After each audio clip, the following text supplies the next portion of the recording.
May tanong lang ako, may love life ka ba ngayon? Isang... Bakit gano'n yung tanong mo? Ang hirap. Wala kasing sagot eh. Wala eh. Ang hirap ng mga tanong mo. Ikaw ang gusto kong tanungin. Ikaw nga yung tinatanong, hindi mo pa ako sinasagot. Wala nga, paulit-ulit tayo. Gusto mo ba talaga umiyak ako dito, mag-breakdown ako dito? Pero hindi, kaya ko to. Wow! May pep talk sa sarili. Ikaw ang ngayon ang tatanungin ko. Ano ka, usap yung sarili mo? Oh, ikaw muna. Okay, wag mo nang iniiba yung topic natin dahil ibabalik ko na sa'yo ang tanong. Ano? Nahanap mo na ba si Mr. Right? Ay, grabe. At siya na nga ba talaga ang icing sa ibabaw ng cupcake mo? Parang ngayon ang icing nandito.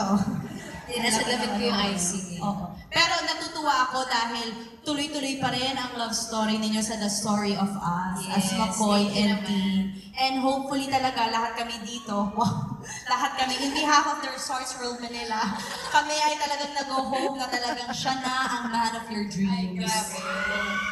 Manood ka na ng The Story of Us. Manonood May ako. star ka. Kaya lang Sunday ngayon, so hindi ako makakapanood. Bukas ako makakapanood, okay?